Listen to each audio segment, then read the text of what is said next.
We are at metal displacement reaction, metal displacement reaction. क्या फिर आप कुछ कह रहे थे, फिर से बोलो। सर आप कुछ कह रहे थे क्या? हाँ, मेटल डिस्प्लेसमेंट रिएक्शन। फोन कर देना अगर कुछ भी गड़बड़ हो, ठीक है? Yes sir. आवाज ना आए या कुछ भी तो मैं दूसरे से करूँगा, स्विच ओवर कर लूँगा। ये दूसरा फ़ोन लगाया है। अब देखो, that is TiCl4 titanium tetrachloride और 2 mg। तो स्कटी विक्रम है, स्कैंडियम की 3 की वैलेंसी, स्कटी के बाद टाइटेनियम आता है तो उसकी कितनी वैलेंसी होगी? 4 की वैलेंसी होगी कि नहीं, बताओ? तो 4 की वैलेंसी है और इसने मैग्नीशियम से रिएक्शन की, तो टाइटेनियम और Mg ने क्या किया?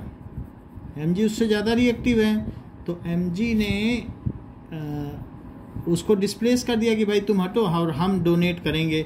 जरा इस पूरी रिएक्शन में देखो, Ti की ऑक्सीडेशन स्टेट कितनी है? 4 है, क्योंकि -1 इसकी रखोगे फिर उधर चले जाएगी। अच्छा बता रहे हो। और इसकी -1, इसकी अकेला है, ना किसी को देगा ना किसी से लेगा, 0 हुई कि नहीं? जो फ्री स्टेट में या नेटिव मेटल होते हैं उनकी तो 0 होगी ना, नेटिव एलिमेंट कुछ भी। इसकी है ना, खुद को खुद कोई थोड़ी ना दे देगा। और Mg की +2 2 देगा और ये -1। अब यहाँ देखो किसकी स्टेट चेंज हो रही है, तो इसका क्या हो रहा है यहाँ पर? That is oxidation. और टाइटेनियम का क्या हो रहा है? रिडक्शन। तो इसे बोला कैसे जाएगा कि रिडक्शन हो रहा है? तो सेंटेंस क्या होगा? Titanium is reduced by from 4 to 0। यही है, ऐसे बोला जाएगा। Titanium is reduced from +4 state to 0 and magnesium is getting oxidised from 0 to +2 state. Okay, अब देखो, that is Cr2O3, that is chromium 3 oxide. ठीक है, तो क्रोमियम की 3 की वैलेंसी है, तो वो स्टॉक नोटेशन में लिखा जाएगा क्रोमियम 3 ऑक्साइड। इसका नाम क्या होगा? Chromium 3 oxide. जैसे आयरन 2 ऑक्साइड और 3 नहीं लिखा जाता है। अब इसे लिख भी सकते हो, तो 2x + -2 × 3, ये 0 है, तो 2x = 6, तो x कितना हो गया? +3 का हो गया। तो ये +3 और इसकी -2 तो होती ही है। अच्छा, एल्यूमिनियम इसके ऊपर आ गया, तो लिखबा सरना का मग अल मंजन कर, अल ऊपर आया है, एल्यूमिनियम इससे ऊपर है। एल्यूमिनियम इससे ऊपर ज़्यादा रिएक्टिव, तो जो ज़्यादा रिएक्टिव होगा वो क्या करेगा? तो आपके पास एक टेबल भी बनी हुई है, अगर आपको कहीं पर दिक्कत होती है तो पेज नंबर 279 में टेबल बनी हुई है, तो यहाँ आप देख सकते हो कि यहाँ पर अल कहाँ है, ये क्रोमियम है और ये एल्यूमिनियम है। यहाँ नीचे से रिएक्टिविटी शुरू है, तो एल्यूमिनियम हटा देगा इसको, कहेगा भाई हटो और हम आएंगे तुम्हारी जगह, हम डिस्प्लेस करेंगे। तो वही चीज़ यहाँ हो रही है। तो अब यहाँ पे क्या हो जाएगा? ये Al2O3 बना देगा और क्रोमियम को डिस्प्लेस कर देगा। एल्यूमिनियम की क्या स्टेट है? इसकी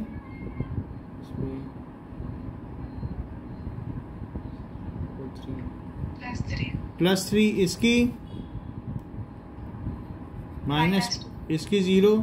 तो अब अमांशिक किसका ऑक्सीडेशन हो रहा है और किसका रिडक्शन हो रहा है? और जो डिस्प्लेस होता है उसका क्या होता है? एल्यूमिनियम का ऑक्सीडेशन। एल्यूमिनियम का ऑक्सीडेशन हो रहा है, और अगर मेटल डिस्प्लेस हो रहा है तो मेटल का रिडक्शन और एल्यूमिनियम का ऑक्सीडेशन। ठीक है, ये चीज़ हो गई। बाकी तो आप लिख सकते हैं ना। नॉन मेटल डिस्प्लेसमेंट में देखो कि नॉन मेटल डिस्प्लेसमेंट किस तरीके से होता है। Non metal displacement, non metal displacement में भी हम ये देखते हैं कभी कभी मेटल नॉन मेटल को भी डिस्प्लेस कर सकता है। तो क्योंकि वो इंटरवुवेन सीरीज है तो उस सीरीज में H भी आता है, दूसरे भी आते हैं। तो ये सब जो भी चीज़ है Na है और H2O है, तो डोनर का काम सिर्फ मेटल ही नहीं करते हैं, डोनर का काम नॉन मेटल भी कर सकता है। H की हिम्मत तो देखो, एक नॉन मेटल होते हुए डोनेट कर रहा है, वरना नॉन मेटल तो हमेशा रिसीव किया करते हैं, लेकिन एक H ऐसा है जो डोनेट कर रहा है। तो अगर डोनेट करेगा तो क्या Na इससे झगड़ा नहीं करेगा कि भाई तुम क्यों कर रहे हो, हम तो इतने अच्छे डोनर हैं और तुम डोनेट कर रहे हो। H तो दे रहा है ना। H की कितनी स्टेट है यहाँ पे बताओ, +1 की है कि नहीं? ये दे रहा है तो ऑक्सीजन दे रहा है, पार्शियल शिफ्ट तो हो ही रहा है, और सोडियम यहाँ 0 पे बैठा हुआ है।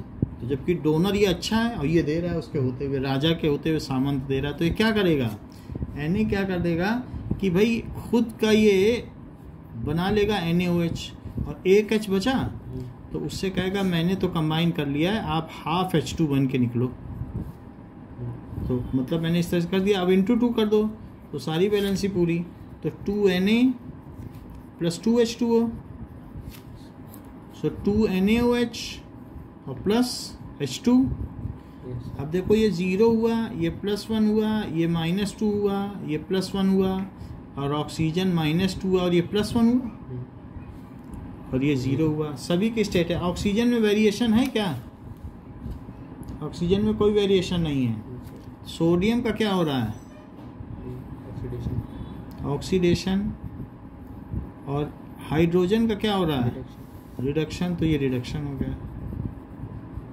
So this is a reaction of displacement of a non-metal from metal.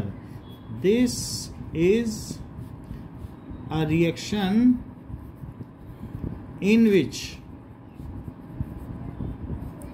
metal displaces non-metal. Metal displaces non-metal. बात ऐसी होती है कि अब यहाँ पर जो डिस्प्लेसमेंट रिएक्शन है वो 2 तरीके की हैं। डिस्प्लेसमेंट रिएक्शन, एक सिंगल डिस्प्लेसमेंट है और एक डबल डिस्प्लेसमेंट है। तो जो सिंगल डिस्प्लेसमेंट है वो रिडॉक्स है, और डबल डिस्प्लेसमेंट क्या रिडॉक्स है? बोलो मानसी। नो सर, ये रिडॉक्स नहीं है। और जबकि ये कैसी होती है? रिडॉक्स रिएक्शन, क्योंकि इसमें चीज़ डिस्प्लेस हो जाती है, एक सोल्यूशन के बाहर हो जाता है रिएक्शन। अब इसमें भी 2 हैं, एक मेटल डिस्प्लेसमेंट और एक non metal displacement. Metal displacement और दूसरा क्या है? Non metal displacement. लेकिन नॉन मेटल को डिस्प्लेस करने वाले 2 लोग हैं। नॉन मेटल को कई बार नॉन मेटल ही डिस्प्लेस कर देता है, कई बार मेटल डिस्प्लेस कर सकता है। तो non metal displacement by metal और non metal displacement by non metal. तो हम इन्हीं कैटेगरी में पढ़ रहे हैं। अभी हमने मेटल डिस्प्लेसमेंट पढ़ा, तो मेटल डिस्प्लेसमेंट तो मेटल ही से होगा। So metal displacement by metal पढ़ लिया, और नॉन मेटल डिस्प्लेसमेंट भी पढ़ लिया। H2 को हटा दिया मेटल ने। अब हमें इस चीज़ को देखना है, non metal displacement by non metal. तो अब हम इसे देखें। अब देखिए कि ये जो हमारी सीरीज़ है, इस सीरीज की कुछ प्रॉपर्टीज़ हैं। तो कौन सी सीरीज़ है? दैट इज लिक बा सर ना का मग अल मन जन कर फी कड कोनी सन पी भ BH से भा कु आई तो फे ह गाग बर तो पटकल ऑफ पटकल AUF। इतनी बात समझ में आ गई? इसमें कुछ प्रॉपर्टीज हम जरा पढ़ें। Reactivity series, this is reactivity series which is based on which element displaces which element. This is reactivity series. इसी चैप्टर में रिएक्टिविटी सीरीज की सबसे ज़्यादा यूटिलिटी है, तो हम इसे यहाँ अच्छे से पढ़ेंगे। Series which is based on the property that which metal displaces other metal.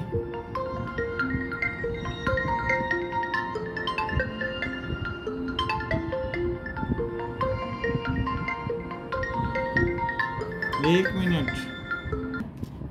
This is based on which element displaces which element, कि कौन किसको डिस्प्लेस करता है, यही चीज तो हो रही है पूरे में। On which element displaces which element, इसका बेसिस यही है, ठीक है। From its salt solution, salt solution सभी का होता है, उसी से डिस्प्लेस किया जाता है। ये सब सॉल्ट सोल्यूशंस हैं जिसमें ये डिस्प्लेस किया जा रहा है। अब देखो, and it is abided by certain rules and regulation. It is abided by certain, अगर ज़्यादा हाइट है तो इसे आप हटा सकते हो, कहीं आपको झुकना तो नहीं पड़ रहा है, ठीक है ना।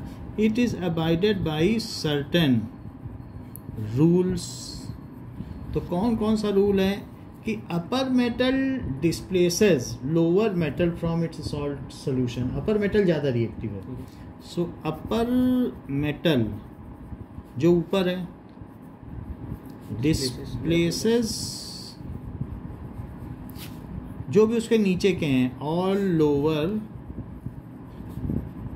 Metals from its salt solution. इतनी बात समझ में आ गई, ठीक है। तो फॉर एग्जांपल अगर मान लीजिए सोडियम हो और इसके सामने CaCl2 हो, तो वो डिस्प्लेस कर देगा, कैल्शियम से कहेगा हटिए, हम देंगे। I am being above you, so I will make salt and you should not make it. तो Na+ में बनेगा, इसकी प्लस की बनने की ज़्यादा टेंडेंसी है, तो NaCl बन जाएगा और फिर यहाँ Ca को अलग हटना पड़ेगा, तो ये 2Na हो गया, तो ऐसा हो गया, ठीक है। दूसरी चीज, lithium being at top most position displaces all the metal from their salt solution. So lithium is highly reactive, ठीक है। So it is highest, ये highly reactive, ये highly reactive है, and being at top of reactivity series,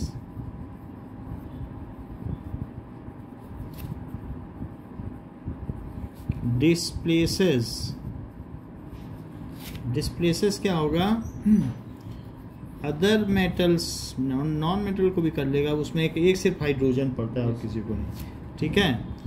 from their salt solution. अब यहाँ पर देखिए कि मेटल क्या करते हैं। मान लीजिए ये लिथियम है और लिथियम के सामने सोडियम ही आ गया, तो लिथियम कहेगा कि आप हटिए और मुझे बनाने दीजिए, तो LiCl बना देगा और सोडियम निकल जाएगा।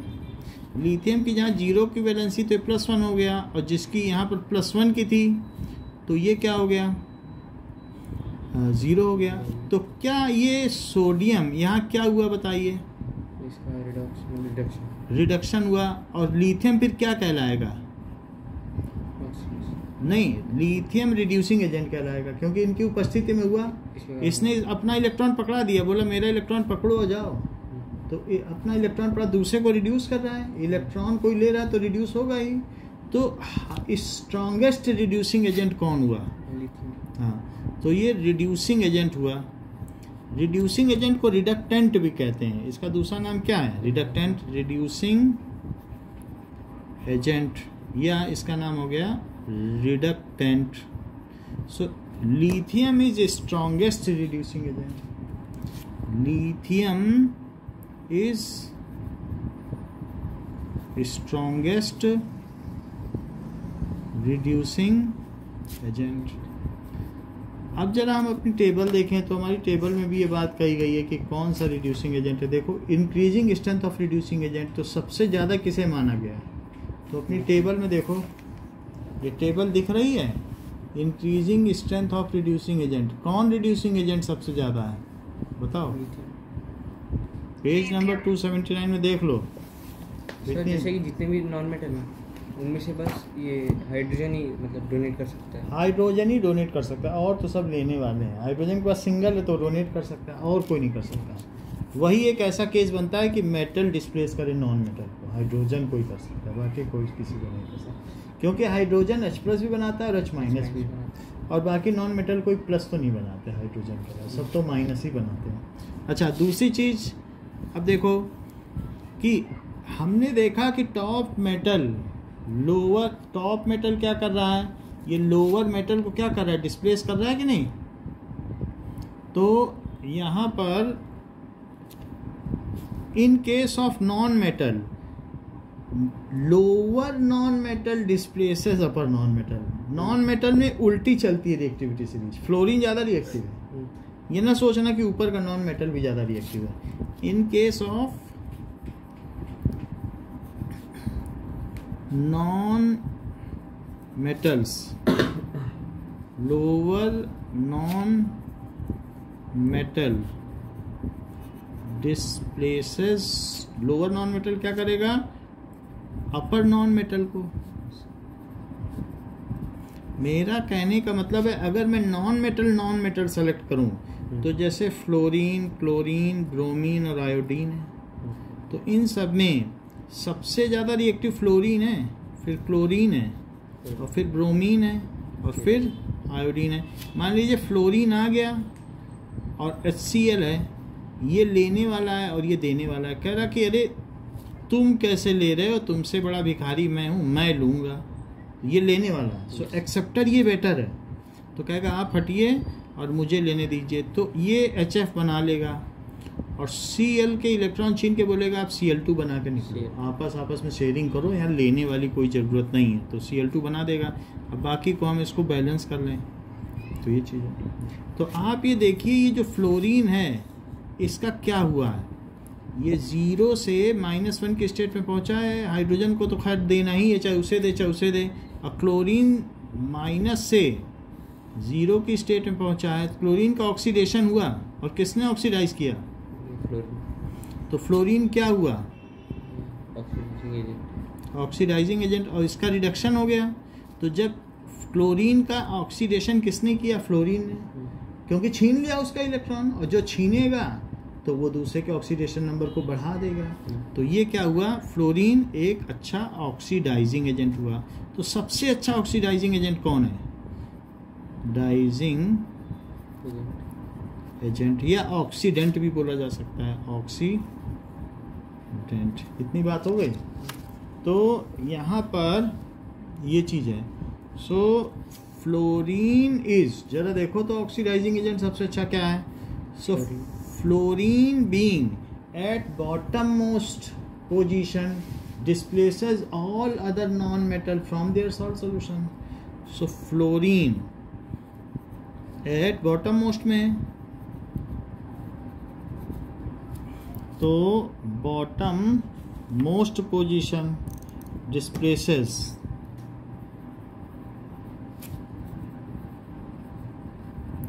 displaces all other non-metal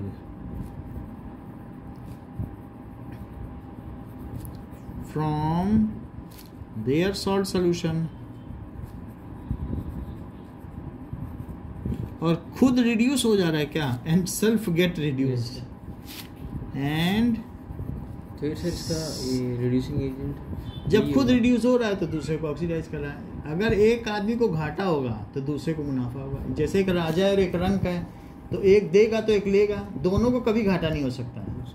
तो मान लीजिए जिसने इलेक्ट्रॉन लिया वो रिड्यूस हुआ, और जिसने दिया वो प्लस में आया, उसका वो ऑक्सीडाइज हुआ। तो जो ऑक्सीडाइज होता है वो रिड्यूसिंग एजेंट होता है, उसी ने तो दूसरे का नुकसान करवाया। सर जैसे कि आप ये बोल रहे थे ना कि मतलब इसका रिड्यूसिंग एजेंट खुद ये है, रिड्यूसिंग एजेंट ये खुद, चूंकि ये क्या कर रहा है, ये खुद क्या हो रहा है, ये रिड्यूस हो रहा है, तो ये ऑक्सीडाइजिंग एजेंट है। सो एंड सेल्फ गेट क्या होता है बताओ, रिड्यूस हुआ ना, yes, so it is oxidising agent. जो रिड्यूस होता है वो ऑक्सीडाइजिंग एजेंट होता है। जैसे मान लीजिए एक भिखारी है, क्या भिखारी ने ही राजा को दानी बनाया है? भिखारी ना होता तो राजा दानी क्यों कहलाता? तो कोई ले रहा है, कर्ज में डूब रहा है, तो दूसरे को दानी बना रहा है। So who is getting reduced, ठीक है, that is acting as a oxidising agent for other. उस राजा को उसने दानी बना दिया, खुद तो रिड्यूस हो रहा है, और दूसरे का जैसे वो रिड्यूस हुआ, फ्लोरीन क्या हुआ, रिड्यूस हुआ। तो फ्लोरीन रिड्यूस हुआ, बट क्यों रिड्यूस हुआ? क्या इसने दूसरे का इलेक्ट्रॉन छीना इसलिए रिड्यूस हुआ? भाई फ्लोरीन क्यों रिड्यूस हुआ? क्योंकि फ्लोरीन ने दूसरे का इलेक्ट्रॉन छीना। जिसका छीना होगा क्या उसने उसको इसने ऑक्सीडाइज नहीं कर दिया, तो इसलिए ऑक्सीडाइजिंग एजेंट है। इतनी बात समझो कि जो रिड्यूस होता है वही ऑक्सीडाइजिंग एजेंट है, दूसरे को ऑक्सीडाइज करता है। जो रिड्यूस होता है क्या वो दूसरे को ऑक्सीडाइज नहीं करेगा? तो क्या वो अगर दूसरे को ऑक्सीडाइज कर रहा है तो क्या वो उस दूसरे वाले के लिए एक एजेंट का काम नहीं कर रहा है, ऑक्सीडाइजिंग एजेंट का? वो ना होता तो क्या दूसरा ऑक्सीडाइज हो पाता? उसने खुद रिड्यूस हुआ, दूसरे को ऑक्सीडाइज किया, और दूसरे के लिए ऑक्सीडाइजिंग एजेंट का काम किया। Self get reduce, so it is best oxidising agent. Oxidising agent, जरा देखो कि यहाँ पर अगर मैं बात करूं तो नीचे चलने पर क्या बढ़ रहा है फ्लोरीन में? So strength of oxidising agent बढ़ रही है, स्ट्रेंथ ऑफ ऑक्सीडाइजिंग। हमारी सीरीज इसकी उल्टी है तो कोई बात नहीं। और ऊपर चलने पे क्या बढ़ रहा है? That is strength of reducing agent. ये वाले के लिए है और ये वाला इसके लिए, ठीक है कि नहीं? यस। अब देखें कि हमने इसमें ये केस और भी देख लिया कि displacement of non metal by non metal. तो एक और भी रिएक्शन है जिसमें बुक में क्या दी गई है, नेक्स्ट रिएक्शन। ये सब किस चीज़ की रिएक्शन है? Displacement of non metal by metal है, बोलो। Yes sir. सोडियम की देख ली थी कि नहीं? सोडियम और वाटर की। अब हम दूसरी किसकी देखेंगे? कैल्शियम की। देखो बुक में, बुक के हिसाब से चलते हैं। 2H2O, तो क्या होगा? क्या CaOH होल ट्वाइस बनेगा और H2 को बाहर निकाल देगा, हाइड्रोजन गैस निकलेगी। कई बार रिएक्शन इतनी तेज होती है कि इसमें आग लग जाती है। सोडियम पानी में डालो तो आग नहीं लग जाती है। तो ये जो फ्यूल है इसमें आग लग जाती है, तो फिर वो कहते हैं कि कैचेस फ्लेम। और कई बार आग नहीं लगती लेकिन हीट बहुत प्रोड्यूस होती है। These are highly exothermic reaction. जरा इस रिएक्शन को देखो, क्या 0 से +2 पहुंचा? Yes sir. और ये +1 और ये -2 और ये 0 पहुंचा। तो इसमें आप अच्छी तरह से बता सकते हैं कौन ऑक्सीडाइज हुआ, कौन रिड्यूस हुआ। कुछ बताने की हमें ज़रूरत नहीं है। तो आप देख रहे हैं हाइड्रोजन का क्या हो रहा है, रिडक्शन, और कैल्शियम का ऑक्सीडेशन। तो ऐसे और भी देखो, Mg + 2H2O। तो इसमें क्या हो रहा है? That is MgOH whole twice और साथ में H2। तो यहाँ पर भी यही चीज़ की जा सकती है। 0 +1 -2 +2 -2 +1 और ये 0, ठीक है। और आगे देखिए Fe, तो FeH2O, तो ये Fe2O3 बन जाएगा और साथ में H2, ये चीज़ है। अब जरा आप देखें, ये एक हमारे पास रिएक्शन है, इसे 0 लिख लें। इसकी क्या ऑक्सीडेशन स्टेट है? चेक करो। 2x + -2 × 3 = 0 है, x मान लो। तो बताओ 2x कितना हो जाएगा? क्या +6? तो x कितना हो जाएगा? +3 हुई, और इसकी -2 हुई। इसकी कितनी हुई? इसकी कितनी हुई? बोलो। -1 मतलब हाइड्रोजन क्या करेगा, ले लेगा क्या? चेक करो, इलेक्ट्रोनिगेटिविटी नहीं आता है कि लेने की टेंडेंसी, वो तो हमने लिखाई थी पिछली बार। तो ये देगा ना इसको, उनके रूल्स भी हैं, प्रीसेट रूल्स।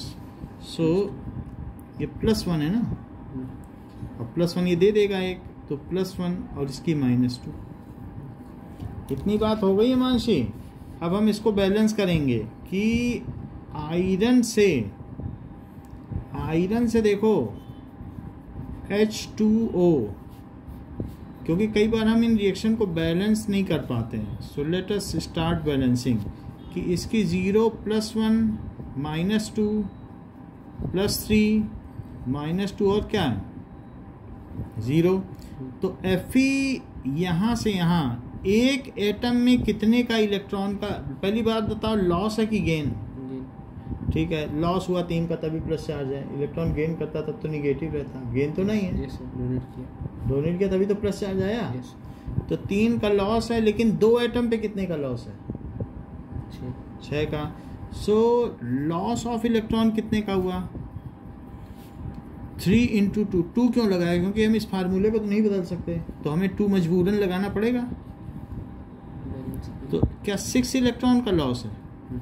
अच्छा, यहाँ पर देखो, यहाँ पर +1 से 0 पहुँच रहा है, और तो कहीं ऑक्सीजन की तो बदल नहीं रही है।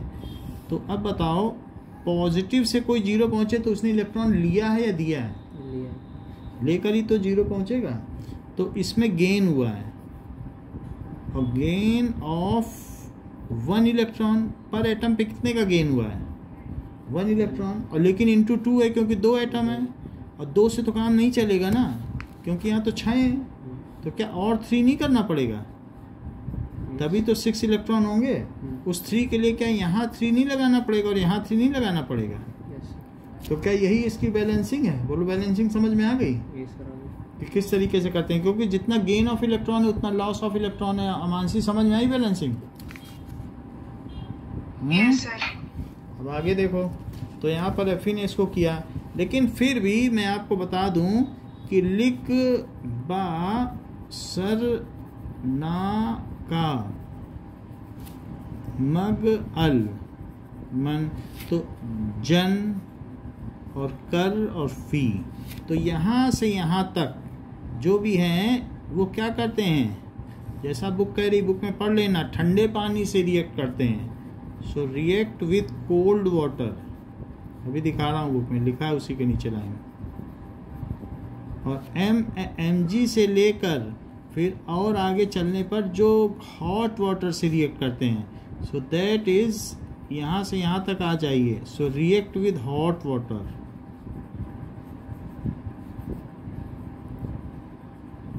और आयरन किससे रिएक्ट करता है? रिएक्ट विद स्टीम, लिखा है कि नहीं सेंटेंस में? That is react less active metal magnesium and iron, magnesium and iron react with steam. तो कैल्शियम तो कोल्ड वाटर से, इसमें थोड़ी गड़बड़ी लिखी है, रिएक्शन हॉट वाटर से भी कर लेता है। और रिएक्ट विद स्टीम अलग अलग बुक में अलग अलग दिया है, ठीक है कि नहीं?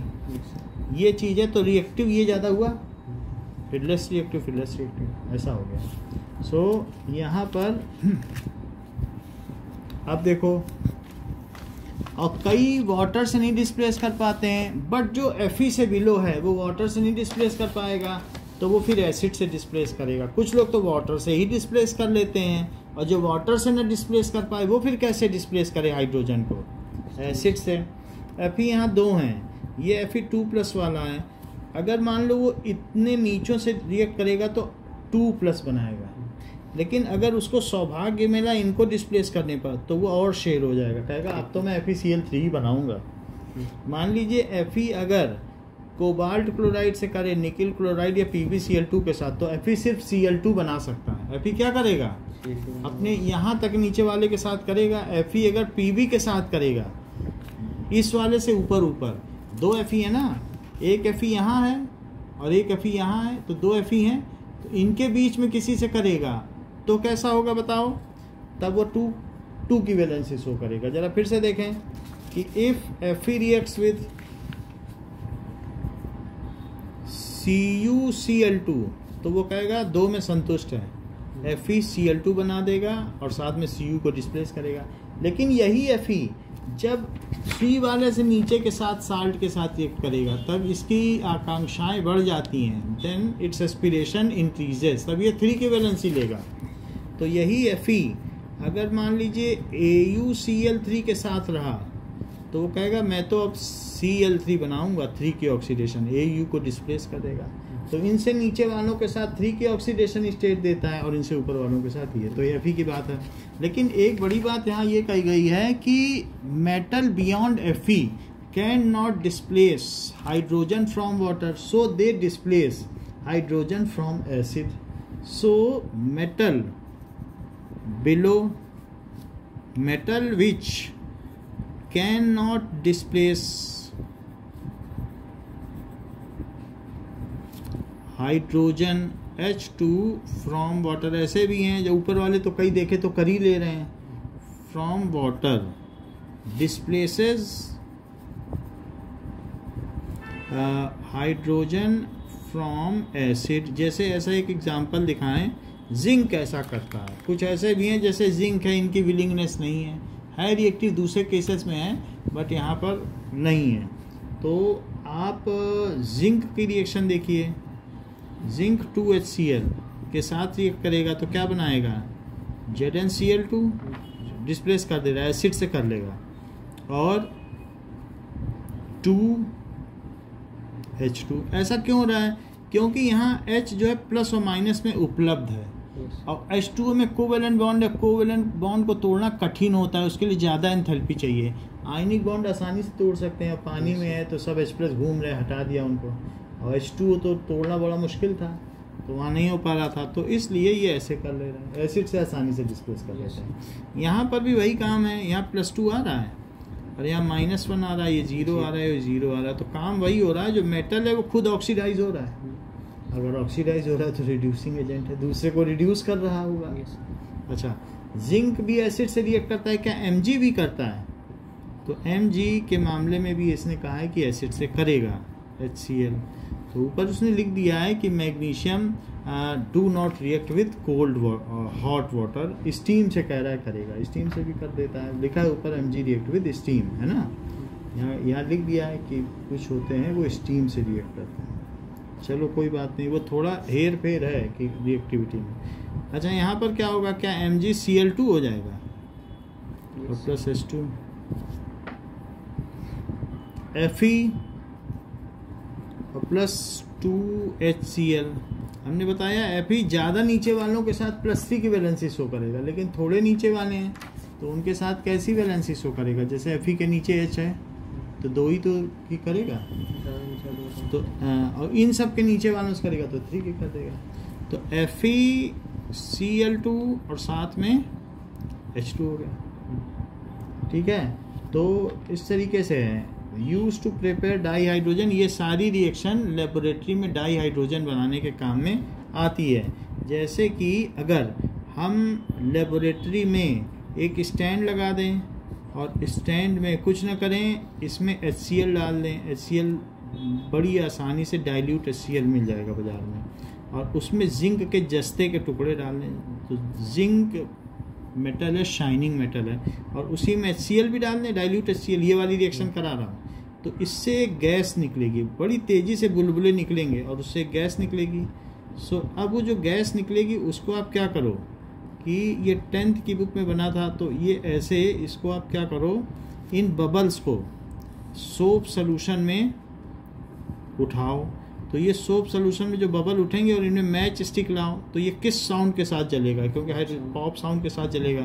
तो ये HCl है और ये जिंक है, तो इनके बीच में रिएक्शन होगी और ये सोप सोल्यूशन है। तो ये किसका मेथड है, क्या लेबोरेटरी मेथड है, प्रिपरेशन ऑफ HCl, और ये soap bubble containing, soap bubbles containing H2, ठीक है, Burns with pop sound, Burns with pop sound, ठीक है, व्हेन अगर उस पर कुछ वो लाया जाए। तो ये चीज़ तो आपने देखी होगी ना, इस तरीके की रिएक्शन की नहीं देखी है, है ना। तो ये है, अब हम आगे देखें। नेक्स्ट इज, ये बताया गया है कि we have discussed that metal through tendency to lose electron so their reducing activity in the order. तो वो रिड्यूसिंग एक्टिविटी दूसरे को रिड्यूस कर रहे हैं, खुद ऑक्सीडाइज हो रहे हैं, खुद कैटायन बन रहे हैं और अपनी रिड्यूसिंग। तो इन सब में जिंक है, कॉपर है और सिल्वर है। जैसे जिंक है वो किसको डिस्प्लेस कर देगा, कॉपर को। कॉपर किसको डिस्प्लेस कर देगा, सबके अपने अपने वो हैं। सो जिंक डिस्प्लेसेस, जैसे CuSO4, सो ZnSO4 प्लस Cu, और तो इसने उसको डिस्प्लेस कर दिया। लेकिन कॉपर खुद किसको डिस्प्लेस कर देगा, Ag2SO4 को। तो CuSO4 और Ag, तो इससे हमें पता चल रहा है कि कौन से किसको डिस्प्लेस कर रहे हैं। तो इसमें अगर हम एक सीरीज बनाएं तो जिंक ज़्यादा रिएक्टिव है कॉपर से और कॉपर ज़्यादा रिएक्टिव है Ag से। इसी बेस पे अगर हम डिस्प्लेसमेंट कराते जाएं तो हम एक रिएक्टिविटी सीरीज बना लेंगे, वही तो एक्टिविटी सीरीज कहलाती है। नेक्स्ट इज, अगर हम इसकी बात करें कि फ्लोरीन वाटर के साथ कैसे रिएक्ट करेगा, तो ज़रा इस चीज़ को भी देखा जाए। तो fluorine is so reactive that it can replace, fluorine किसी को भी रिप्लेस कर सकता है। ये इसने ज़रा देखो तो ऑक्सीजन की क्या हालत बना दी है, इतना सुपीरियर ऑक्सीजन उसको भी भगा दिया है, उतना सम्मान है उसका पूरी सीरीज में। उसने कहा अब मैं आ गया हूँ, अब आपको लेने की ज़रूरत नहीं है, you simply go out of this. तो उसने HF बना लिया और ऑक्सीजन तक को डिस्प्लेस कर दिया। इसकी हिम्मत तो देखो, ऐसा ना सुना ना देखा कभी। ऑक्सीजन कितने पे था, -2 पे, उसको 0 पे बैठा दिया। क्या आप यहाँ देख रहे हैं, ऑक्सीजन का ही ऑक्सीडेशन करा दिया इसने। जबकि ऑक्सीजन खुद प्रसिद्ध है दूसरों को ऑक्सीडाइज करने के लिए। जहाँ ऑक्सीजन जुड़ता है कहते हैं उसका ऑक्सीडेशन हो गया, उसने छीन लिया दूसरे के इलेक्ट्रॉन। लेकिन ये ऑक्सीजन का इसने ऑक्सीडेशन करा दिया, कितना सुपीरियर है। और खुद क्या हो गया बताओ, खुद तो रिड्यूस हो गया ना 0 से, तो खुद ये क्या हो जाता है, रिड्यूस हो गया। सो इसका रिडक्शन हो गया। तो चूंकि इसने दूसरे का ऑक्सीडेशन कराया है तो fluorine is strongest oxidising agent. तो नॉन मेटल से नॉन मेटल का डिस्प्लेसमेंट दिखाया गया है यहाँ पर। जैसे Cl2 है तो Cl2 प्लस KBr, बताओ Cl ज़्यादा इलेक्ट्रोनिगेटिव है कि ब्रोमीन? Cl ज़्यादा है। तो यहाँ पर हम देखेंगे कि Cl इसे हटा देगा और 2KCl बना देगा और Br2 को अलग कर देगा, क्योंकि उसी क्रम में है ना कि हम लोगों ने देख रहा था फ्लोरीन, क्लोरीन, ब्रोमीन और आयोडीन। सो ये चीज़ हो जाएगी। सो Cl ऐसा कर रहा है। बाकी आप इसकी ऑक्सीडेशन स्टेट दिखा सकते हैं कि ये 0 है, ये +1 है, ये -1 है, और इससे पता चल जाएगा। पोटेशियम में तो कुछ नहीं हो रहा है और ये -1 है और ये 0 है।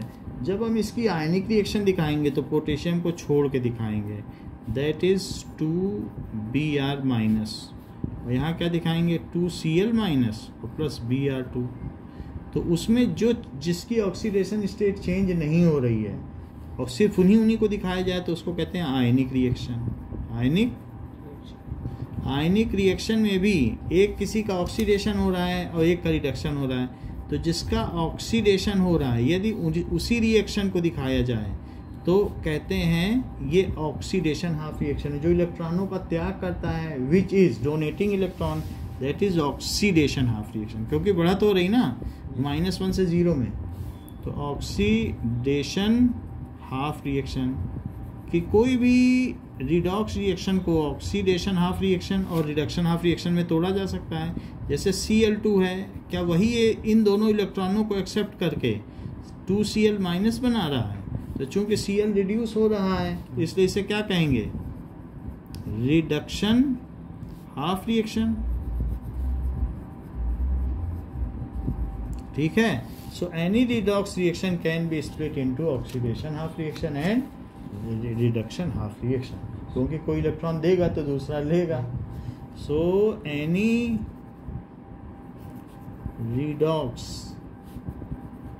reaction can be split into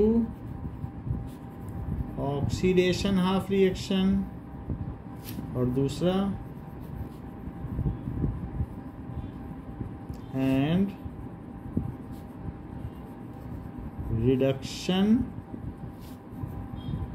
half reaction। इतनी बात समझ में आ गई। अब हम और आगे देखें कि क्या मैंने यही बात आपको बताई। जरा आगे देखो, यही चीज़ तो दिखा दी।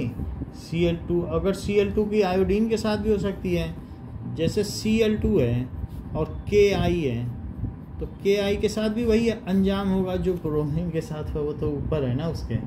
तो Cl2 कहेगा भाई मैं तो KCl बना रहा हूँ, आयोडीन से आप हटिए और मैं अच्छा एक्सेप्टर हूँ, आप नहीं हो, तो मैं अच्छा नॉन मेटल हूँ। तो इस रिएक्शन को अगर हम देखें तो +1 -1 +1 -1 और ये 0 पे हो रहा है, तो इसे Cl2 और +2I- नहीं लिखा जा सकता, और यहाँ पर 2Cl- और +I2।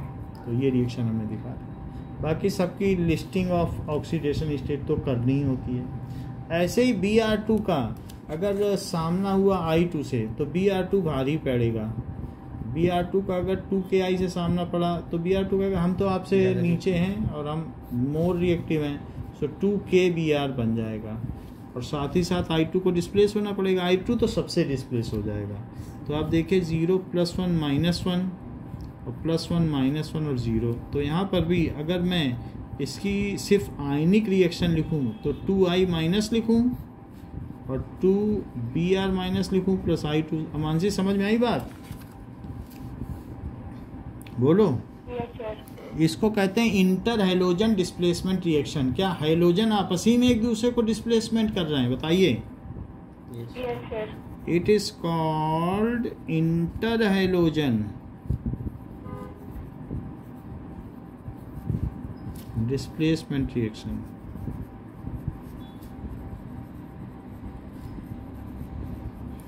और कभी कभी ऐसा नहीं कि ये डिस्प्लेसमेंट रिएक्शन करते हैं, कभी कभी इनमें भागीदारी भी बनती है।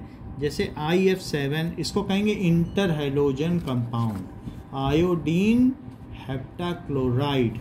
तो ये इसका नाम क्या है? Inter halogen. हैलोजन किसे कहते हैं? क्लोरीन, ब्रोमीन, आयोडीन और साथ में ब्रोमीन, क्योंकि सॉल्ट प्रोड्यूस करते हैं। तो जो सॉल्ट बनाते हैं सॉल्ट को हैलोस कहते हैं। तो हैलोजन, जन का मतलब जनरेटर। तो क्लोरीन, ब्रोमीन, आयोडीन और फ्लोरीन को क्या कहते हैं? हैलोजन। सो ये इंटर हैलोजन कंपाउंड हो गया, आयोडीन हेप्टाक्लोराइड। ऐसे ClBr3 भी है, क्लोरीन ट्राइब्रोमाइड, ऐसे बन जाते हैं। अब आगे की बात देखो। The halogen displacement reactions have a direct industrial applications. The recovery of A halogen, हम चाहें तो इससे किसी हैलोजन की रिकवरी भी कर सकते हैं। नीचे की लाइन पढ़ो तो उसमें लिखा है कि हम किसी एक हैलोजन की रिकवरी कर सकते हैं दूसरे से रिएक्ट करके। और operation which is represented by, अगर मैं किसी की रिकवरी करना चाहता हूँ तो उसको इलेक्ट्रॉन मिल जाए, बस वो डिस्प्लेस हो जाएगा, या वो इलेक्ट्रॉन छोड़ दे। जैसे आप यहाँ देखो, इस आयोडीन ने इलेक्ट्रॉन का लोभ छोड़ दिया तो डिस्प्लेस हुआ कि नहीं? आयोडीन बन गया। कोई भी चीज़ है अगर वो अपने इलेक्ट्रॉनों का लालच छोड़ दे तो क्या डिस्प्लेस नहीं हो गया? देखो, है ना, तभी तो मुक्त हो पाएगा। तो इसलिए जब भी किसी भी नॉन मेटल को आपको डिस्प्लेस करना है तो उसके इलेक्ट्रॉन छीन लो। और छीनोगे कैसे? उससे ज़्यादा लोभी नॉन मेटल को रख दो। जैसे ब्रोमीन को हटाना है तो ब्रोमीन से ज़्यादा लोभी कौन है? क्या क्लोरीन और फ्लोरीन है? उनको रख दो तो वो उससे इलेक्ट्रॉन छीन लेंगे और खुद एक्सेप्ट कर लेंगे। सो ये किसके लिए इस्तेमाल होती है? This reaction is used for metallurgy, यानी शुद्धिकरण के लिए, purification of non metal. This reaction is used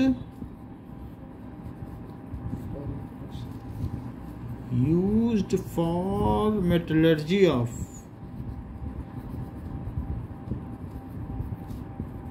non metals में भी यही है सब, इंटर हैलोजनी को पाते हैं। Fluorine strongest oxidising agent, last line पढ़ लीजिए। इतनी बात समझ में आ गई। अब देखो हम एक नई कैटेगरी में प्रवेश करने जा रहे हैं। ये सब जो चीज़ें हमने पढ़ी हैं ये आपकी जानकारी में हैं। अब हम डिसप्रपोर्शनेशन रिएक्शन करना जा रहे हैं। डिसप्रपोर्शनेशन रिएक्शन का मतलब समझो।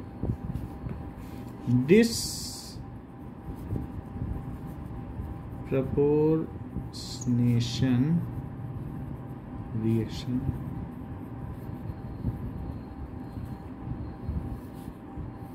जैसे मान लो नाइट्रोजन है, नाइट्रोजन की बहुत सारी ऑक्सीडेशन स्टेट है। नाइट्रोजन की NH3 है और N हाइड्रोजन से ले लेगा क्योंकि हाइड्रोजन की इलेक्ट्रोनिगेटिविटी 2.1 है और इसकी इलेक्ट्रोनिगेटिविटी 3 की है। 3 यानी इलेक्ट्रॉन लेने की टेंडेंसी, तो इससे खींच लेगा सब। तो क्या इसकी -3 की नहीं हो जाएगी? सबसे एक एक खींच लिया। अब जरा इसकी -3 और देखो, दैट इज, अगर मान लीजिए हम ऐसा भी कर सकते हैं NH2 हाइड्राजीन, NH2 को देखो, यानी N ने N से बॉन्ड बनाया लेकिन 2 हाइड्रोजन इधर रखे, इसका नाम क्या है? हाइड्राजीन। अभी ऑर्गेनिक केमिस्ट्री पढ़ोगे तो समझ जाओगे इसको क्या कहते हैं, हाइड्राजीन। तो इन दोनों से लिए तो क्या -2 नहीं हुई इसकी स्टेट? इनसे भी इसने लिए तो ये -2 हो गई। और आगे देखें, क्या N2 की क्या हुई? 0, ठीक है। और N2O में जरा देखो, इसको x मानो, तो बताओ 2x प्लस -2 कितनी हुई? तो क्या 2x = +2 हुई? तो x की वैल्यू कितनी हुई? क्या +1 हुई? तो इसे +1 लिख दें और आगे बढ़ो तो ये NO है। N की कितनी हुई? +2। और अगर मैं यहाँ पर N2O3 बनाऊँ तो उसकी कितनी हुई बताओ? +3। कैसे आपने जाना? क्योंकि 2x प्लस -2 × 3 = 0। तो मन ही मन में आपने कैलकुलेट किया होगा, वरना ऐसे इतनी आसानी से कैसे बता दिया है ना? क्योंकि F2O3 की भी जानते हैं, Fe2O3, तो सभी जो इस तरीके के फार्मूले के होते हैं +3 होती है। अच्छा, अब NO2 हुआ तब क्या होगी?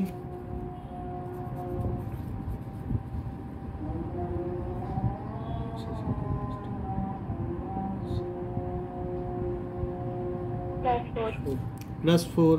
और N2O5 है तो क्या होगी?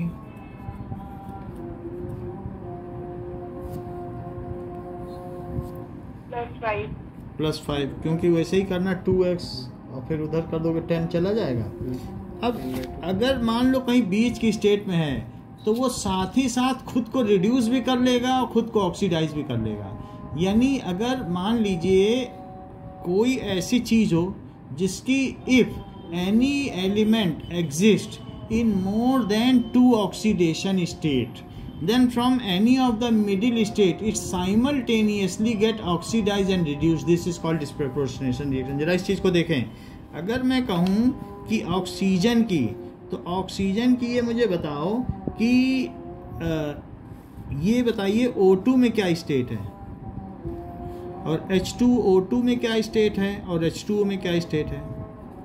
बताओ, O2 में क्या स्टेट है? सही है, क्योंकि अब अपने में कोई नेटिव स्टेट में भला कोई किसी से क्यों लेगा और क्यों देगा? ये तो है नहीं कि ऑक्सीजन कहेगा हम तुमसे छीनते हैं, मेरी 3.5 वो लेने देगा क्या? तो एक जैसे लोग दंगल करेंगे, कोई जीतेगा या हारेगा? अब ये H2O2, तो HOOH, तो ये इससे तो ले लेगा और इससे ले लेगा, लेकिन इससे तो नहीं जीत पाएगा। तो इन दोनों की स्थिति में -1 हुई कि नहीं? वैसे भी जो H2O2 है तो आप इसकी +1 लिख के × 2 कर लो। और ऑक्सीजन ये पर ऑक्साइड बॉन्ड है, जब O सिंगल बॉन्ड O से बनाता है तो उसे क्या कहते हैं? पर ऑक्साइड। ये हाइड्रोजन पर ऑक्साइड है, आँख की दवा है, HOOH है। तो अब इसकी जगह क्या लिखोगे? क्या 2x? तो 2x को -2 लिख दोगे तो x की वैल्यू -1 हुई कि नहीं? और यहाँ इसका क्या है? दोनों इससे एक ले लेगा तो -2। तो ये मिडिल वाली स्टेट से क्या करेगा? ये इसमें और इसमें बदल जाए तो उसको डिसप्रोपोर्शनेशन रिएक्शन कहेंगे। जरा एक रिएक्शन देखें तब डेफिनेशन लिखें। 2H2O2, देखो अब हम 8.45 रिएक्शन देख रहे हैं। 2H2O2, तो आँख की दवा को अगर आपने खुला छोड़ दिया तो खुला छोड़ने पर 1 महीने में बेकार हो जाएगी। अगर उसकी सील खुल गई है उसमें पायर्सिंग कर दिए किसी पिन से, तो 1 महीने बाद वो पानी ही डाल रहे हैं, फिर वो दवा नहीं रहेगी, क्योंकि इस रिएक्शन में इसको खोल दिया जाए तो ये रिएक्ट कर जाता है, 2H2O बना देता है और O2 अलग हो जाता है। O2 उड़ गया, उसका ऑक्सीडाइजिंग एजेंट, तो अब वो किसी काम के नहीं, पानी पानी डालो। तो अच्छा एक बात बताओ, इसमें ऑक्सीजन की ऑक्सीडेशन स्टेट क्या है? -1 है। अच्छा यहाँ कितनी है बताओ अमांशी? ऑक्सीजन की क्या स्टेट है? -2 और यहाँ कितनी है? 0। तो ऑक्सीजन का यहाँ क्या हुआ है?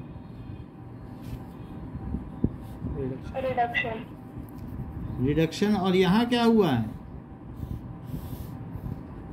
ऑक्सीडेशन। तो क्या उसी एक स्पीसीज का सब कुछ हो गया? ठीक है। So if any element exist in more than 2 oxidation state, तो क्या ये मोर देन 2 की ऑक्सीडेशन स्टेट में था ऑक्सीजन? और क्या मिडिल वाली से साथ ही साथ ये यहाँ पे क्या हुआ बताओ? -1 से 0 गया तो क्या ऑक्सीडाइज नहीं हुआ? और -1 से 2 गया तो क्या हुआ? रिड्यूस हुआ। तो क्या हुआ? रिड्यूस भी और ऑक्सीडाइज भी हुआ, बताओ। सो इफ एनी एलिमेंट, ये डेफिनेशन है, any element exists in more than 2 oxidation state,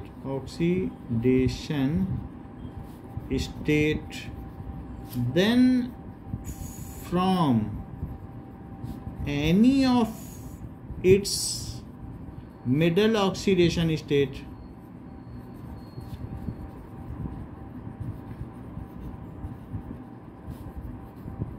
it simultaneously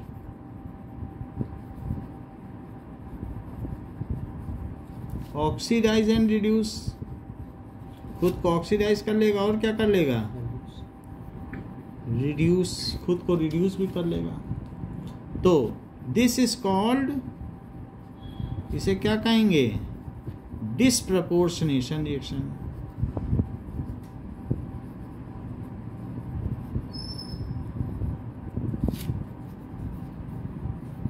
वैसे इसकी और भी स्टेट थी जो हमने नहीं लिखी। मान लीजिए अगर मैं O2F2 लिखता तब क्या होती? और ठीक है, O2F2 तो O की क्या स्टेट होती? और मान लीजिए मैं ऐसा भी लिखता कि OF2 तो O की क्या स्टेट होती? इसमें O की क्या स्टेट है? बोलो। हाँ बोलो। +2 है। इसकी देखो, इसको लिखो 2x + -1 × 2 = 0। तो x कितना हो जाएगा? क्या +1? तो और भी स्टेट दिखाई जा सकती है ना, डाई ऑक्सीजन डाइक्लोराइड और ऑक्सीजन डाइक्लोराइड, तो अलग अलग दिखाई जा सकती हैं। सो यहाँ हमने दिखाया कि अब यहाँ पर सेंटेंस क्या लिखेंगे? H2O2 is getting disproportionated into H2O and O2, या सिंपली ये लिख सकते हैं H2O2 is simultaneously getting oxidised and reduced. ठीक है, तो ये एक तरीके का है। देखो सेंटेंस जो लिखा है वही लिख लो, बुक में जो पढ़ा है कि oxygen of peroxide which is present in -1 state. Ultimately oxygen की बात की गई, हमें H2O2 से ज़्यादा लेना देना नहीं है। बात देखो कितनी अच्छी लिख दी है। Oxygen of peroxide is getting converted to 0 oxidation state. किसमें कन्वर्ट हो रहा है? क्या 0 में नहीं हो रहा है? और क्या -2 में नहीं हो रहा है? ये सेंटेंस बहुत अहमियत रखता है। सो इस सेंटेंस को हम भी लिखते हैं। क्या सेंटेंस लिखें? ऑक्सीजन ऑफ परऑक्साइड इज, अब क्या लिखा है? ठीक है, ये विच इज प्रेजेंट इन, ऐसे लिखो, जैसा लिखा है वही लिखना है, कुछ बदला नहीं जा सकता। Which is in -1 state is simultaneously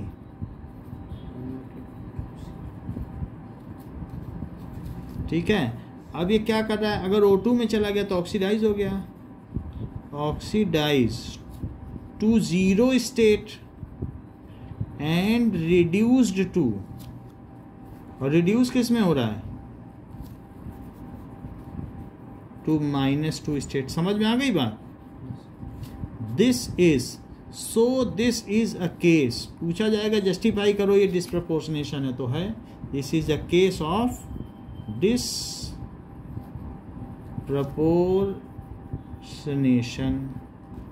ये डिस्प्रपोर्शनेशन का केस हो गया है। आगे देखें कि now this is the case of disproportionation. आगे की बात करो कि फास्फोरस, सल्फर और chlorine undergo disproportionation in alkaline medium as shown. तो अगर मान लीजिए फास्फोरस दिया गया है और अब यहाँ पर ये दिखाया गया है कि इसका डिस्प्रपोर्शनेशन हो रहा है, तो यहाँ पर ये किस तरीके से डिस्प्रपोर्शनेशन हो रहा है जरा हम देखें अल्कलाइन मीडियम में। तो लेट अस सी, ये P4 है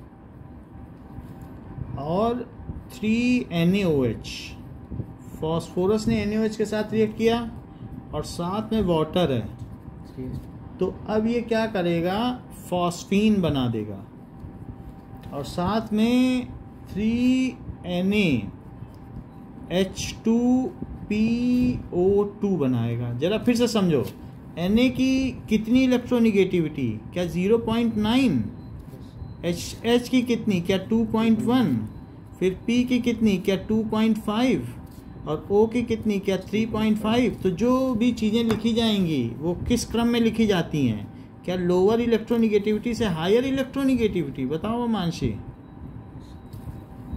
बताओ। अब यहाँ पर हमने लिखा दिया। अब P4 में क्या है, फास्फोरस की देखो, क्या जीरो स्टेट है, जीरो स्टेट है। Na की +1, इसकी -2 और इसकी +1, ये तो ठीक है ना, ऑक्सीजन तो दोनों से लेगा ना। अच्छा H2O में इसकी क्या है, इसकी नहीं, थोड़ा सा चेक करो, जो पुराने वीडियो भेजते हैं थोड़ा पढ़ के आओ, है ना, नहीं तो हाथ से निकल जाएगा चैप्टर। पिछले क्लास में ठीक बता रहे थे, पढ़ के आए थे। अच्छा फॉस्फीन में P की कितनी है बताओ, P की कितनी है अमांशी? अपने मन से, यहाँ देख के भी नहीं बता पा रही हो, अभी दिख नहीं रहा क्या? सबकी इलेक्ट्रोनिगेटिव लिखी, अगर याद नहीं तो देख के नकल करके बताओ।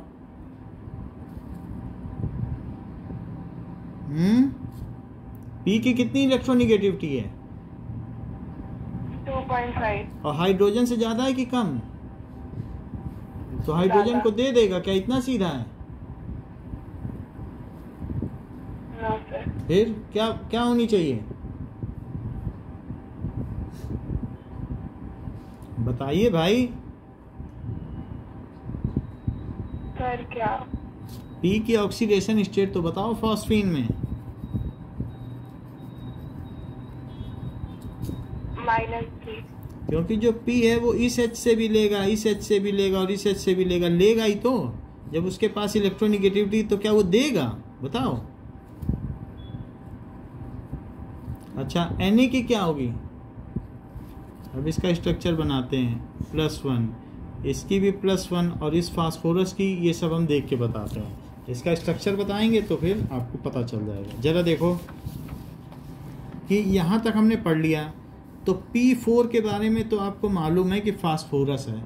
P4 कैसे बनता है, ट्राईवैलेंट है। यही तो हम लोगों ने डायग्राम 10th में सीखा है कि हर एक 3 से कर रहा है, ये P4 है। टेट्रावैलेंट है, ये ट्राईवैलेंट है। अब जरा देखो NaOH की कोई बात नहीं, ये फॉस्फीन गैस है जो कि बहुत जहरीली गैस है। अब NaH2PO2 के बारे में देखो, तो ये जो चीज़ है P, तो P में यहाँ पर इसकी क्या है, +1 की ऑक्सीडेशन स्टेट है। तो अब जरा इसमें देखें कि NaH2PO2 का क्या स्ट्रक्चर है। सो +1 का स्ट्रक्चर है। +1 का मतलब है कि इसको देख लेते हैं, कईयों से ले रहा है, कईयों को दे रहा है।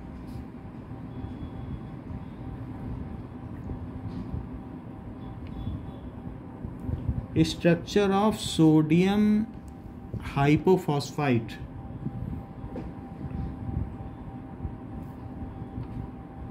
तो सोडियम हाइपोफॉस्फाइट, चलिए ये NaH2PO2 ही है। सो P double bond O H O ने एक इलेक्ट्रॉन तो Na से सीधा ले ही लिया। अच्छा, अब जरा देखो, मैं इसके बारे में सब चीज़ें आपको बता दूं कि क्या ये O को 2 दे देगा। भाई सबकी आपको इलेक्ट्रोनेगेटिविटी पता होनी चाहिए। O को 2 दे देगा, बताओ? 2 दे देगा। और इससे 1 ले लेगा क्या? बोलो। इससे ले लेगा।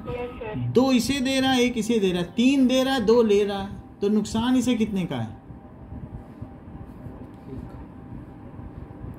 2 इसे दे रहा है, 1 इसे भी तो देगा। ये दोनों तो छीनेंगे ना। 3 दे दिया, 2 ले लिया, तो इस पर कितना चार्ज आ गया? अल्टीमेटली गया तो एक ही ना इसके हाथ से। 3 रुपए दे दिए, 2 रुपए ले लिए, तो +1 की आई है स्टेट की नहीं। और ना पता हो तो फिर हम ऐसे करें, NaH2PO2 मान लो, ये तो हमें खुद ही देखना पड़ रहा है, बिना देखे करना तो कैसे करें? इसे x लिख लो और इसे क्या कर लो, -2 × 2 कर लो। H2 को क्या लिखो बताओ? क्या +1 × 2 बताओ? ठीक है। और इधर देखो, Na को भी तो +1 लिखोगे, कहीं भी होंगे तो देने का ही काम करेंगे। तो ये +1 और ये कितना हुआ? क्या +3 हो गया? और ये क्या हो गया? क्या -4 हुआ? तो x -1 = 0, तो x कितना हुआ? +1 हुआ। इतनी बात समझ आई? तो ये चीज़ क्या हो गया? Sodium hypophosphite. क्यों ऐसा कह रहे हैं? क्योंकि अब यहाँ पर कई चीज़ें आपको समझनी है। एक तो समझ में आ गई ना बात, इस चीज़ में बहुत कुछ समझना है। लेट अस सी। तो अब हमारे पास क्या क्या चीज़ें हैं? एक मैंने आपको क्या बताया? Sodium hypophosphite. एक होता है NaH2PO2 था, और एक है सोडियम फॉस्फाइट, तो दैट इज NaH2PO3। ठीक है। जैसे सोडियम फॉस्फाइट का फार्मूला देखें,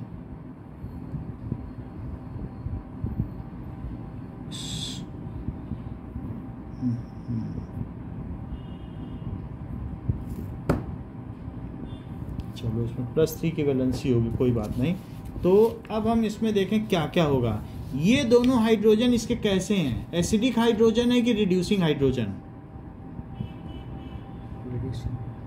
क्योंकि ये O से नहीं अटैच है ना।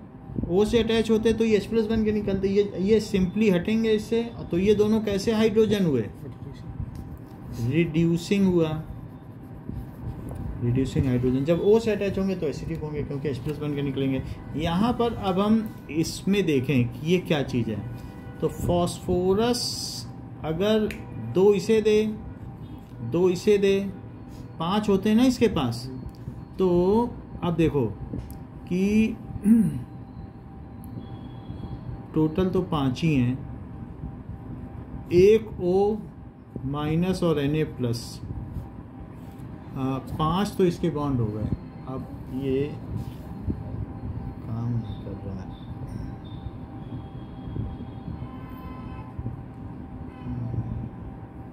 Sodium phosphite, According to Wikipedia, disodium hydrogen phosphide is the name for inorganic compounds with the formula NaHPO. Na2HPO3।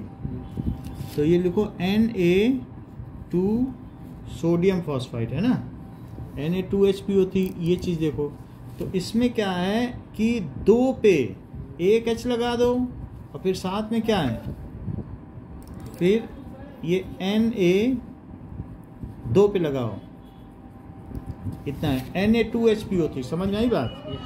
मैं ऐसा क्यों बता रहा हूँ, इसका रीज़न है, थोड़ा सा समझो। इसे +1 थी इसकी स्टेट, और ये क्या है, जरा यहाँ देखो कि ये क्या 4 को दे रहा है और 1 से ले रहा है, बोलो। देखो मानसी, क्या 4 को दे रहा है 1 से ले रहा है? टोटल 5 की तो वैलेंसी होती है ना फास्फोरस की, 5 से ज़्यादा नहीं बढ़ सकते, 5 ही तो इलेक्ट्रॉन नहीं होते उसके पास आउटर में। तो 4 को दे और 1 से ले, तो कितने को दे रहा है बताओ? 3 को दे रहा है, तो +3 हुई कि नहीं? और इसको ऐसे भी कर सकते हो, मान लो +1 × 2 और फिर +1 और +x और प्लस क्या लिखोगे, -2 × 3 लिखोगे कि नहीं? तो बताओ 3 ये है और ये 6 ये है, तो क्या लिख लोगे? क्या x - 3 = 0? तो x = +3 हुआ कि नहीं? अब हम देखेंगे सोडियम फॉस्फेट। सोडियम फॉस्फेट एक है 8 आइट और हाइपो। हाइपो का मतलब उससे भी कम, 8 और आइट। आइट का मतलब है कि लेस ऑक्सीडेशन स्टेट, और उससे भी कम हो जाए तो हाइपो।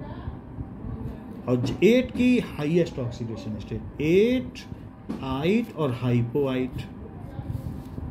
समझ में आया? 8 की हाईएस्ट होगी। जरा देखो Na3PO4, जरा ये देखो, तो फास्फोरस है तो ये है P है और डबल बॉन्ड O, एक ONA, एक ONA, एक ONA, तो 3 Na हो गए कि नहीं? बोलो। तो ये क्या 5 को दे रहा है? दे ही रहा है, 2 उसको दे रहा है, ये सब ऑक्सीजन से जुड़ा हुआ है। ऑक्सीजन को तो 2 चाहिए, एक इससे ले लिया, एक इससे ले लिया, एक तो इससे लेगा, तो +5 है। तो ज़्यादा से ज़्यादा है तब लिखोगे 8। क्या लिखोगे? 8। तो जैसे Na3PO4 है ना, तो इसको लिखोगे सोडियम फॉस्फेट, और वरना निकाल भी सकते हो, +1 × 3 और +x और -2 × 4 करोगे क्या? तो बोलो ये 8 है और ये 3 है, तो कितना बचा? x = 5 हुआ कि नहीं? तो 5 हो गए। तो जब भी 8 और 8 की बात आएगी तो दैट इज इस तरीके से लिखा जाएगा, सोडियम फॉस्फेट। तो अब हमारे पास जो रिएक्शन है वो कौन सी थी? अभी हमने ऊपर बताई, यही वाली रिएक्शन की तो बात कर रहे हैं। जरा देखो कि P4 और मैंने क्या कहा था कि 3 NaOH है। मान लीजिए मुझे याद नहीं रहता, अब मुझे कैसे याद रहेगा कि कितना है? मैं सिर्फ NaOH लिखूं, अब उतना थोड़ी याद रहेगा 3 किस में लगाना है, 2 किस में लगाना, कौन याद रख पाएगा? तो मैं खुद ही बैलेंस करूं तो करूं। तो NaOH तो होगा, चलो इसने NaOH से रिएक्ट किया और साथ में किससे रिएक्ट किया? वाटर से, इतना याद रहेगा। और इसने अपनी 0 स्टेट से क्या बनाया बताओ? PH3 बनाया, और साथ में क्या बनाया? NaH2PO2, जिसको मैंने क्या कहा नाम? Sodium hypophosphite. ऊपर नाम दिया है कि नहीं? सोडियम हाइपो, क्योंकि सबसे लोअर स्टेट है ना, तो आइट से भी लोअर, तभी तो हाइपो लगाया। बताओ हाँ या नहीं? तो ये +1 की स्टेट है, और ये कितने की है?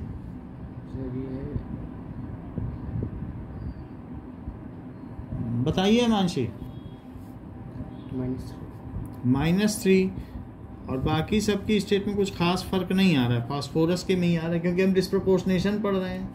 तो अब फास्फोरस यहाँ से यहाँ और साथ में यहाँ से यहाँ 2 जगह जा रहा है कि नहीं?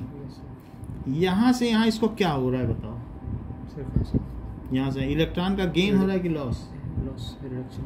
देख लो, अब निगेटिव आ रहा है तब भी लॉस बोल रहा है। 3 इलेक्ट्रॉन मिलेंगे तब तो निगेटिव बनेगा। इलेक्ट्रॉन को पॉजिटिव चार्ज समझ रहे हैं क्या? तो हाँ बोलो, यहाँ पे क्या हो रहा है इलेक्ट्रॉन का? सो गेन हो रहा है कि लॉस? ऑक्सीडेशन तो नहीं हो रहा है, वो तो रिडक्शन ही रहा है भाई, नंबर कम हो रहा है, ऑक्सीडेशन नंबर, तो रिडक्शन हो रहा है, लेकिन साथ ही साथ में गेन हो रहा है। रिडक्शन का मतलब इलेक्ट्रॉन का गेन हो रहा है ना, सो गेन ऑफ इलेक्ट्रॉन हो रहा है। यहाँ पे क्या हो रहा है? That is gain of electron. तो एक एटम पे कितने का इलेक्ट्रॉन? 3 इलेक्ट्रॉन। और यहाँ पे क्या हो रहा है बताओ? NaH2PO2 0 से +1 जा रहा है। सो यहाँ क्या हो रहा है बताइए? दैट इज 0 से +1 जा रहा है ना। अमांशी बताओ क्या हो रहा है?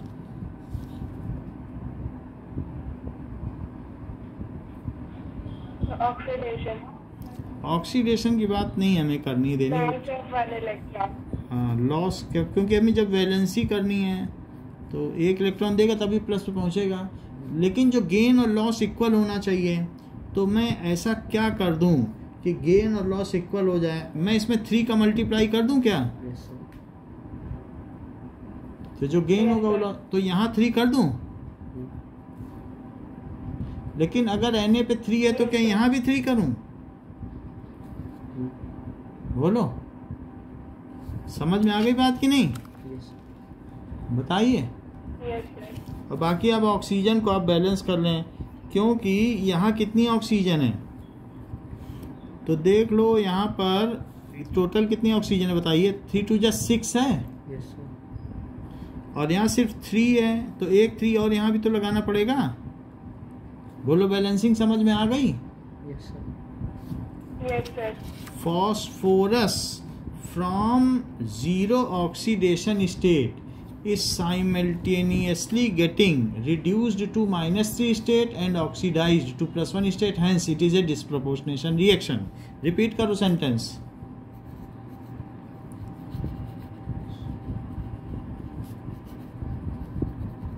Repeat करिए.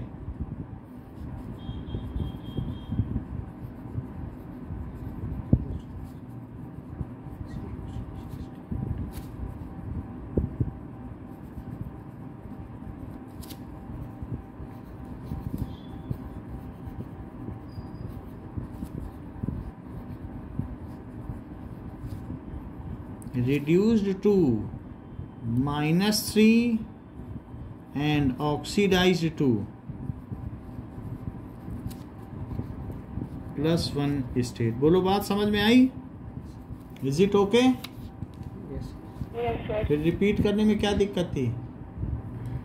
अब आगे देखो, ये रिएक्शन आयनिक रिएक्शन नहीं है, बट बुक में आयनिक रखी है, तो हम आयनिक में Na+ को हटा देंगे। Na+ मेरे काम का नहीं है, ठीक है, और बाकी रिएक्शन रखेंगे। तो इस रिएक्शन में हम क्या क्या रखेंगे? P4 रखेंगे और 3OH- रखेंगे और प्लस 3H2O। H2O रखा जाता है आयनिक रिएक्शन में, OH और वाटर को दिखाया जाता है, इनका रिमूवल नहीं किया जाता है। OH हो या H हो वो दिखाते हैं, ठीक है कि नहीं?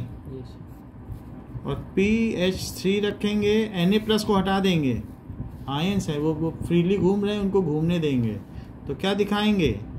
3H2PO2। जब Na पे प्लस है तो क्या यहाँ माइनस नहीं होगा? एक प्लस तो एक माइनस, ये कैटायन या एनायन। तो देखो बुक में यही दिया, चेक करो। बोलो, बना लोगी आयनिक रिएक्शन डिस्प्रोपोर्शनेशन की?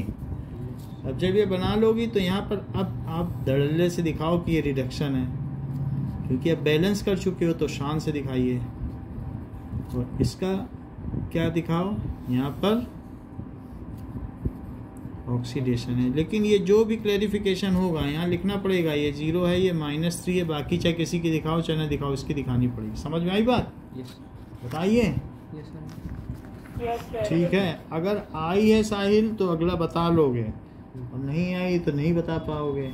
S8 सल्फर का डिस्प्रोपोर्शनेशन। सल्फर की तो बहुत सारी ऑक्सीडेशन स्टेट होती है, सल्फाइट भी होता है, सल्फेट भी होता है, H2S भी होता है। सल्फर की बड़ी होती है, 2 से ऊपर होंगे तो डिस्प्रोपोर्शनेशन कर देगा। तो S8 है और प्लस 12 NaOH है, तो अब 12 लिखेंगे तो फिर हम बैलेंसिंग कैसे कर पाएंगे? हमें तो बैलेंसिंग भी करनी है बात कि नहीं? तो मैं सिर्फ NaOH लिखता हूँ, ये एल्कलाई मीडियम में ये काम कर रहा है। और साथ में ये जानती हो क्या बना रहा है? क्या Na2S बना रहा है? सोडियम सल्फाइड, या Na2H2O3 बना रहा है, सोडियम थायोसल्फेट, या हाइपो सोल्यूशन जिसमें मूवी की फिल्म धोई जाती है, वही सोल्यूशन है। सोडियम पहले चलती नहीं थी, फिल्म बना, अभी भी तो फोटो डेवलप होती है, इसी में होती है। तो सोडियम थायो सल्फेट इसमें लाती है पंजेंट स्मेल, हाइपो सोल्यूशन। इसका नाम क्या है? Hypo solution. अभी एस ब्लॉक पढ़ेंगे तो इसका काफ़ी नाम सुनेंगे, अभी नहीं सुन रहे हैं। अच्छा ये क्या है, इसका क्या नाम है? सोडियम। सही कहते हो, सोडियम। क्या बोला? जब सिंगल है तो आइड नहीं लगाती हो?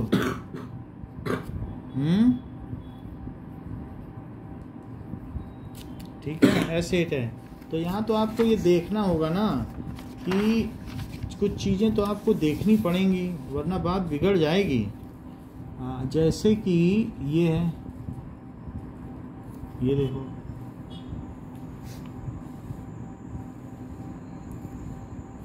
ये पेपर,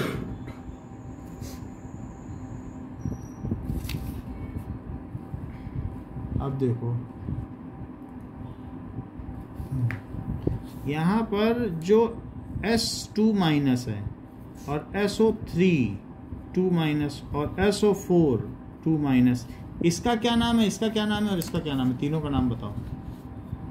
ये कौन सा आयन है? सल्फाइड। Sulphide ion. दूसरे का नाम बताओ। सल्फाइड। Sulphide ion. और तीसरे का नाम बताओ। सल्फेट। ये 9th में था।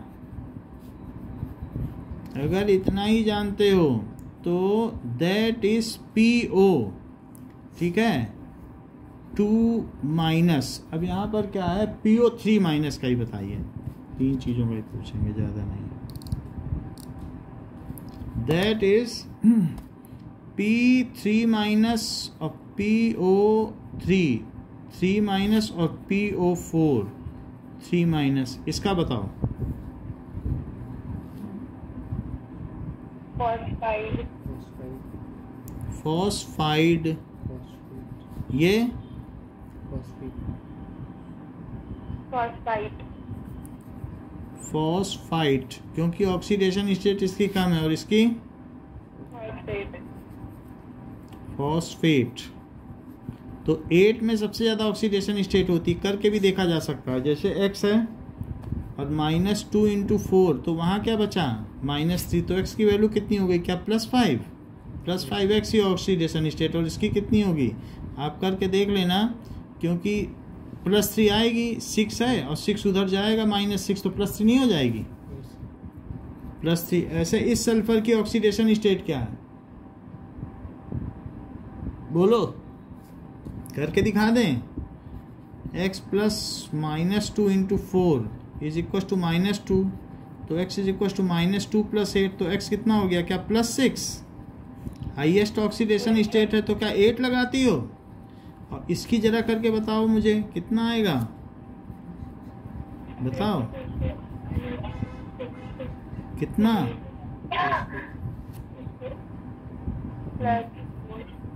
+4।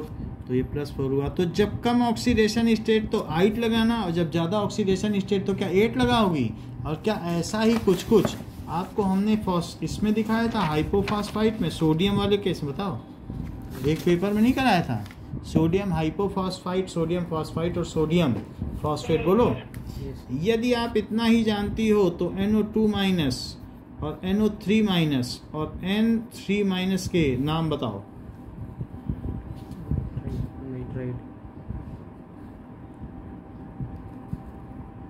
नाइट्राइड। नाइट्राइड। और ये नाइट्राइड। नाइट्राइड। फिर ऑक्सीडेशन स्टेट भी तो बताओ, इसकी क्या लिखें? इसकी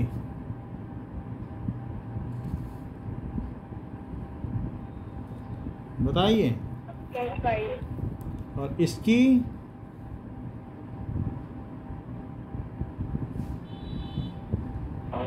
+3।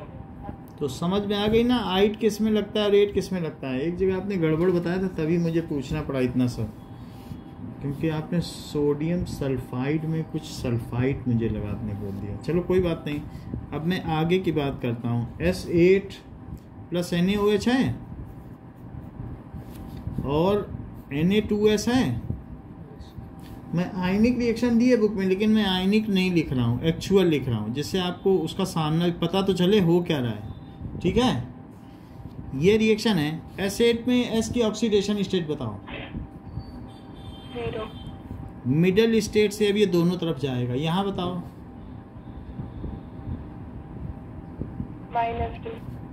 -2 यहाँ मुश्किल है ना, यहाँ करना पड़ेगा। तो +1 × 2 और +2x और -2 × 3 = 0। तो कितना हो जाएगा? 2 + 2x - 6 = 0। तो 2x - 4 = 0। तो x कितना हो गया? देखो +2 लिखी है उसमें। समझ में आ गई बात? इतनी बात हो गई। अब कुछ चीज़ें आपसे पूछी जाएं कि यहाँ से यहाँ आने में क्या हो रहा है हर सल्फर पे, बताओ। Gain of electronic loss. हाँ, कितने का?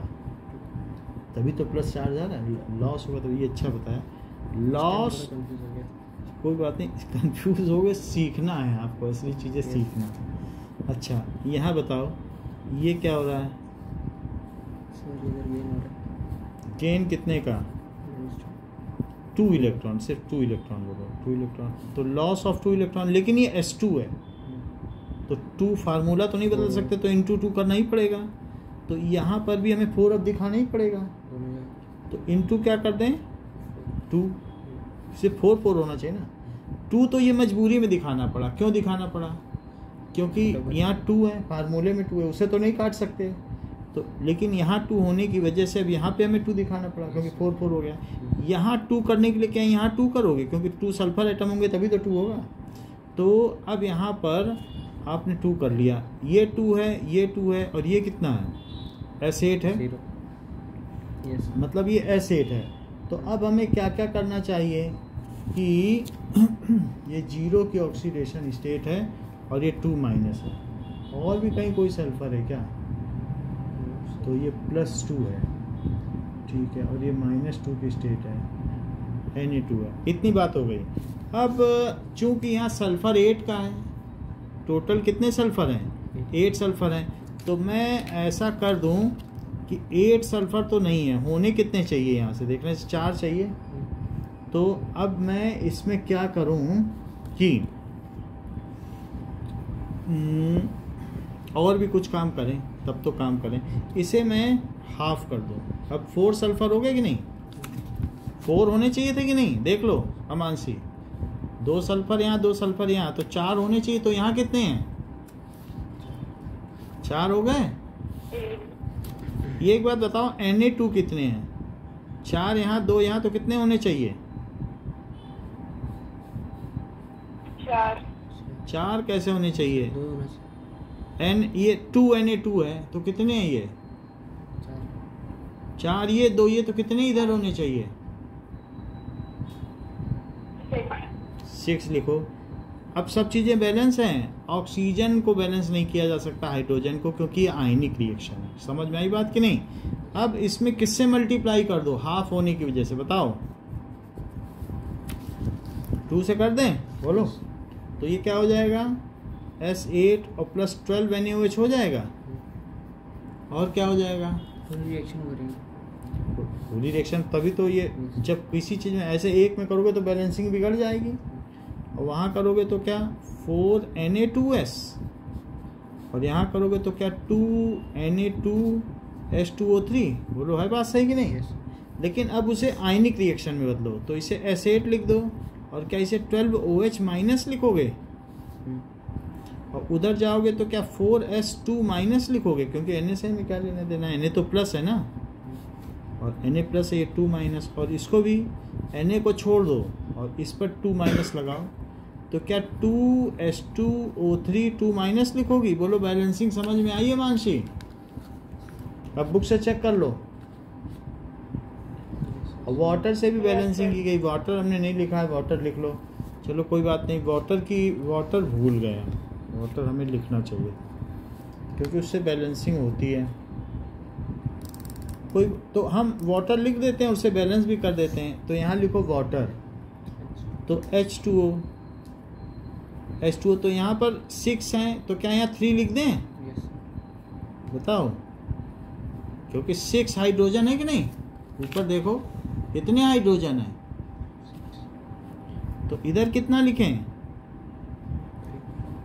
बताओ। और फिर पूरे में किससे मल्टीप्लाई? 2 से। तो पूरे में मल्टीप्लाई करेंगे तो क्या यहाँ 6H2O नहीं आ जाएगा? तो वाटर को हम तोड़ते नहीं है, वाटर को सिंपली लिखा जाता है, और OH आयन और H+ आयन को भी आयनिक रिएक्शन में लिखा जाता है। So is it balanced? बताओ, कुछ क्लियर हो रहा है? अगर कुछ क्लियर हो रहा है तो 4 चीज और जानो। दैट इज HOCl, HClO2 और HClO3 और HClO4। ये अगले सवाल के लिए है। तो यहाँ भी आ रहा है एक सवाल। अब जरा देखो, HOCl का नाम क्या है बताओ?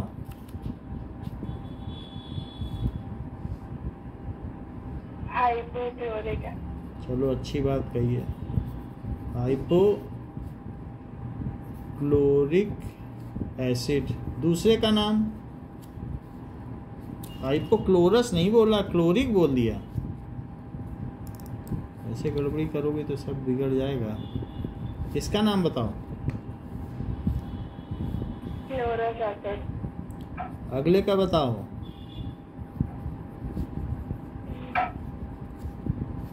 Chloric acid. अगले का बताइए। Perchloric acid. अच्छी बात है, चीजें याद रहती हैं आपको। अगर इतना ही जानती हैं तो इसकी स्टेट बताइए।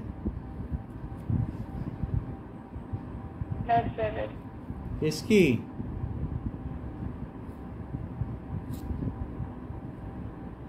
+5। इसकी +3। इसकी +1। ये चीज़ की जा सकती है। जरा देखो, इसमें +1 लिखा और इसे x लिखा और इसे -2 × 4 लिखा, उधर 0। तो बताओ x - 7 = 0, तो x की वैल्यू क्या आ गई? +7। ऐसे सभी की निकाल सकते हो। अच्छा, अस किस में लगाते हो? जिसकी कम स्टेट, जैसे फेरस सल्फेट, फेरिक सल्फेट जानते हो कि नहीं? +2 में फेरस सल्फेट बताया था कि नहीं कल? और फेरिक ज़्यादा, तो ज़्यादा में इक, लेकिन उससे भी ज़्यादा आ जाए तो क्या पर नहीं लगाओगे? दादा के आगे पर दादा नहीं लगाते हो? तो उससे ज़्यादा तो पर क्लोरिक एसिड, और कम से भी कम आ जाए तो हाइपो। तो कम से कम आया तो अस और इक तो बीच वाले हुए, उससे कम तो ये समझ में ही बात है। अच्छा, अब अगर क्लोरीन किससे रिएक्ट करे? So now Cl2 reacts with NaOH। तो मैं पूरी रिएक्शन नहीं लिख रहा हूँ, मतलब बैलेंसिंग करके। बैलेंसिंग तो खुद करेंगे ना, और वहाँ पे क्या होगा? क्या HOCl बनेगा? जैसे ये है, हम HOCl लिख दें तो ये NaOH है, तो ये और साथ में NaCl बन जाए। ठीक, Cl- है तो NaCl, और वाटर भी लिख रहा है तो वाटर भी लिखो। अब देखो, इस क्लोरीन की 0 की स्टेट है, इसकी +1, इसकी -2, ये सब दिखाने के लिए इनसे कोई मतलब नहीं है। इसकी भी +1, इसकी -2 और इसकी -1 नहीं होगी, +1, क्योंकि जब ऑक्सीजन रहेगा ना, वो जानते हो क्लोरीन को क्या करेगा? वो तो छीन लेगा। वो 3.5 का है और ये 3 का है, किसकी जीत होगी? यहाँ पे दिखाया भी गया +1। तो ऑक्सीजन से नहीं जीत सकता हमने, इसीलिए नेगेटिव स्टेट आपको दिखाई है ना, पिछली बार दिखा दी थी सारी। ये Na की +1 और इसकी -1, इन सब की लिखने की ज़रूरत नहीं, मैंने लिख दी, खैर कोई बात नहीं। तो क्लोरीन का यहाँ क्या हो रहा है बताओ? और यहाँ क्या हो रहा है? रिडक्शन, डिस्प्रोपोर्शनेशन रिएक्शन है कि नहीं? बीच की स्टेट से दोनों तरफ जा रहा है। तो ये मुझे बताओ कि यहाँ इसका गेन हो रहा है कि लॉस हो रहा है इलेक्ट्रॉन का? ठीक है, तो लॉस ऑफ कितना इलेक्ट्रॉन? 1 इलेक्ट्रॉन। और यहाँ पे क्या हो रहा है?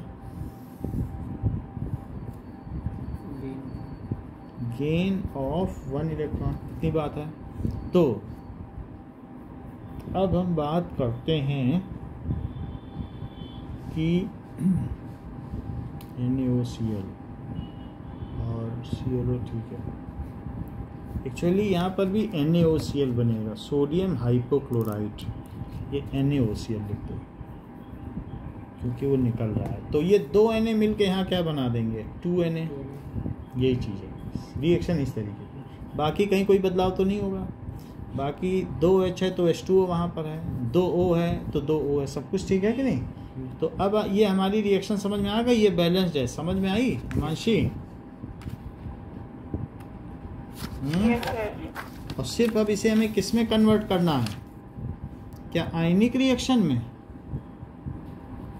तो हम इसे आयनिक रिएक्शन में कन्वर्ट कर लें तो Cl2 और प्लस 2OH माइनस, फिर क्या OCl माइनस या ClO माइनस, और फिर Cl माइनस और plus H2O। Is it okay? और पूरी बैलेंस भी हो गई। तो हमें बैलेंसिंग भी आ गई और ये भी पता चल गया है कि इसका Cl यहाँ प्लस है, तो 0 से +1 में क्या हो रहा है, ऑक्सीडेशन। और इसी का यहाँ पर क्या हो रहा है, रिडक्शन। तो chlorine from 0 state it is simultaneously getting oxidise to +1 state and reduced in -1 state. इतनी बात समझ में आ गई कि नहीं? अगर इतनी बात समझ में आ गई तो आपको ये पता है अमांशी कि ऐसी कौन सी चीज़ है जिसकी ऑक्सीडेशन स्टेट 2 से अधिक नहीं हो सकती? फ्लोरीन। फ्लोरीन या तो 0 होगा या -1, तीसरी कुछ हो सकती है क्या? सो फ्लोरीन की जब 3 हो ही नहीं सकती है तो मिडिल 1 से वो कैसे करेगा? So fluorine cannot exhibit disproportionation reaction. क्यों? क्योंकि फ्लोरीन क्यों नहीं कर सकता? Cannot exhibit disproportionation reaction.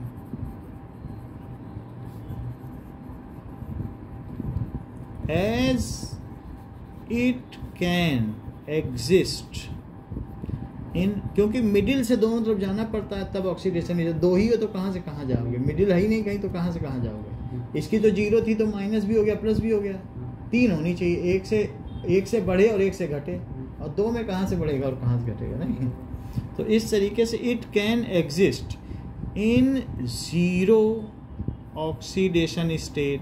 0 oxidation state तो F2 में है, और -1 ऑक्सीडेशन स्टेट इसके तो बहुत सारे हैं, इसकी तो बताने की ज़रूरत नहीं, चाहे HF में हो या OF2 हो या O2F2 हो, कहीं भी हो ये -1 ही है। एक तो लेगा अपने हिस्से का, बाकी जिसके साथ भी, और जो भी बनाना हो सब में -1 है, कंबाइंड स्टेट में -1। तो अब ऐसी स्थिति में जरा एक हमारी ये रिएक्शन देखो जो बुक में दी है, 2F2 और प्लस 2 NaOH। तो यहाँ पर 2 NaOH से 2 NaF बना और साथ में OF2 बना और साथ में H2O बना। जरा ये भी इसके बारे में सोचें, ये 0 है, यहाँ तो कुछ नहीं है, इसको लिखने की ज़्यादा ज़रूरत नहीं है। यहाँ -1 है, यहाँ पे क्या है, क्या यहाँ भी -1 ही है? क्योंकि कंबाइंड स्टेट में तो -1 ही रहेगी। So fluorine in this reaction undoubtedly attack water. फिर अगर फ्लोरीन का यहाँ पर रिडक्शन ही हो रहा है तो कुछ ना कुछ तो ऐसी चीज़ होनी चाहिए जो ऑक्सीडाइज भी हो। भाई हर जगह तो रिड्यूस ही हो रहा है, तो कहीं ना कहीं 4F है 4EF है, और हर जगह इसका क्या हो रहा है? तो क्या चीज़ ऑक्सीडाइज हो रही है? कुछ ना कुछ तो ऑक्सीडाइज भी हो रहा होगा, क्योंकि कोई चीज़ घटेगी तो कोई चीज़ को बढ़ना चाहिए। ये कितने पर है? क्या ये -2 पर है? और ये क्या है? क्या यहाँ पे +2 हो गया है? तो देखो पकड़ में आया कि नहीं? तो ये ऑक्सीजन का क्या हो रहा है? ऑक्सीडेशन। अब फिर से इसी रिएक्शन को लिखो, 2F2 प्लस 2 NaOH। हमने ये बैलेंस ही पकड़ ली है, बैलेंसिंग की जा सकती थी, आप चाहें तो खुद कर लेना। और प्लस OF2 और प्लस H2O। अब जरा देखो, ये +2, ये -1 ये -1, ये -2 और ये 0। तो बताओ यहाँ से यहाँ कितने इलेक्ट्रॉनों का गेन हो रहा है मानसी या लॉस? पहले वाले में बताओ, पर एटम गेन ऑफ 1 इलेक्ट्रॉन हो रहा है, और कितने हैं? यहाँ 2 हैं। सो गेन ऑफ 1 इलेक्ट्रॉन इंटू 2, यहाँ पे क्या हो रहा है? गेन हो रहा है। तो गेन ऑफ 1 इलेक्ट्रॉन, लेकिन वहाँ भी 2 है तो इंटू 2, 4 इलेक्ट्रॉनों का गेन हो रहा है। जब ऑक्सीजन पे आओ तो ऑक्सीजन पे आने पे क्या पता चल रहा है? ये -2 से +2 गया है। बोलो, लॉस ऑफ 4 इलेक्ट्रॉन। तो फिर यहाँ 2 नहीं लगाना चाहिए था, 2 लगा। तो फिर कहाँ पे और क्या क्या हुआ है? लॉस ऑफ एक ओ एटम पे 4 का हो रहा है ना, और बाकी का एक पे तो नहीं हो रहा है। एक तो वैसा का वैसा एक बच गया तो लगा दिया, तो कोई बात नहीं। एक का कुछ नहीं हो रहा है, एक ही का लॉस हो रहा है ना। पर एटम पे 2 हैं एटम, लेकिन 2 यहाँ तो नहीं है ना। तो इस तरीके से एक का कुछ नहीं हो रहा है, एक का लॉस हो रहा है। तो बोलो जितना टोटल लॉस है उतना टोटल गेन है। बताओ। बट अब आगे की लाइन बड़ी इंटरेस्टिंग है, जरा उसे पढ़ें बुक में। It is to be noted with care that fluorine in the reaction will undoubtedly attack water to produce some oxygen also. अगर मान लीजिए फ्लोरीन वाटर पे भी अटैक करे तो भी वो ऑक्सीजन निकाल देगा, कहेगा हम रहेंगे।